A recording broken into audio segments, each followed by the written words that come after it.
Welcome back, everybody. It's been a couple of weeks since we've come to you with our video blog, and I'm glad to be able to have this opportunity to share some new thoughts with you and help people have a better appreciation for the things that go on either here at Northeastern University in our athletic department or around the country, and hope that you find it interesting. So this time of the year, as you know, it's the end of the regular season for our winter sports. And the postseason play has commenced in either the championships for the conferences or the NCAA championships will start to be competed for in various sports. And obviously the one that gets most of the attention is March Madness and men's NCAA Division I basketball with the television exposure and the television contract that the NCAA has signed.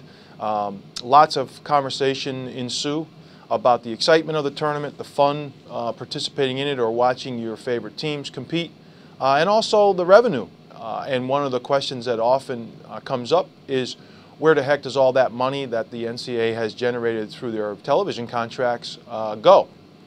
So I think that would be an appropriate topic for this week, given that March Madness is right around the corner and Selection Sunday is in a few days.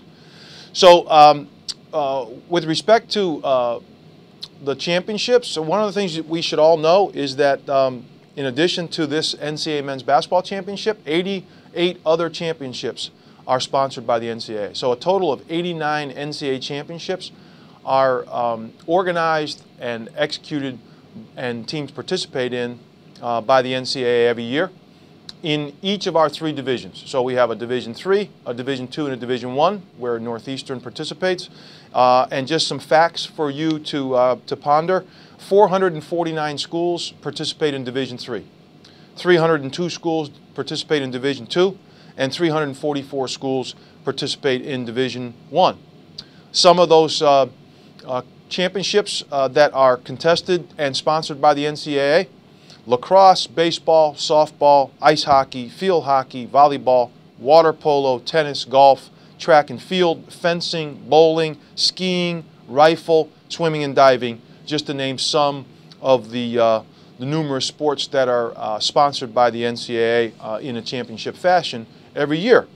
So when we start talking about the amount of money that's available to the NCAA, it's important that we know that of all the monies that are generated by the NCAA, the vast majority of the money is generated through the revenues that come from the NCAA Division I men's basketball tournament. So through TV revenue, ticket revenue, merchandise, that kind of thing, sponsorship, corporate sponsorships. Not all of that is associated just with the NCAA men's basketball tournament, but that is the big prize for many of the sponsors, where most of the tickets come from, and where a lot of the merchandise is sold in conjunction with that championship because of the television exposure that the championship gets. So we have 444,000 students in the three divisions participating in NCAA sports on 18,000 teams. And so when you start thinking about all the money that's generated, the first thing we should also explain is that 96% of all the money that's generated by the NCAA goes back to the member schools in all three divisions for acknowledgement of scholarships that we give, the number of teams that we sponsor. It goes back to the conferences for the conferences to do their work in terms of NCAA compliance and academic support. The NCAA puts money into programs for academic support and academic enhancement, for leadership development, for the basketball distribution. We have a formula where teams qualify for distribution through their conferences for the money that's generated.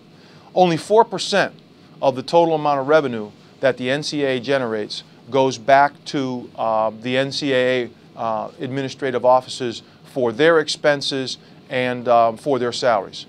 So we're talking in excess of $750 million of revenue that's generated on a yearly basis by the NCAA. And 96% of that goes back to the member schools directly or through programs that are offered to the NCAA.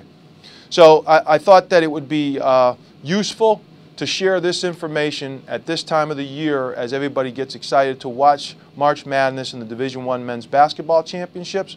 and some people then speculate about there's all this money being generated, none of it goes back to the athletes.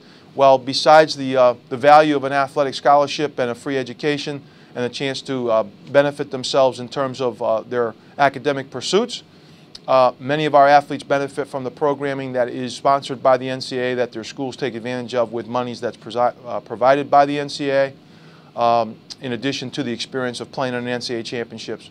And then all of our member schools benefit from the distribution of revenue that comes from the NCAA championships in men's basketball. I hope this has been helpful. I look forward to coming back to you again next week and kind of seeing where everybody is with the NCAA tournament and their favorite schools.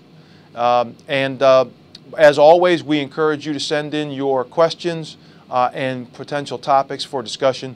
We appreciate you tuning in, and we look forward to seeing you next week. Thanks so much.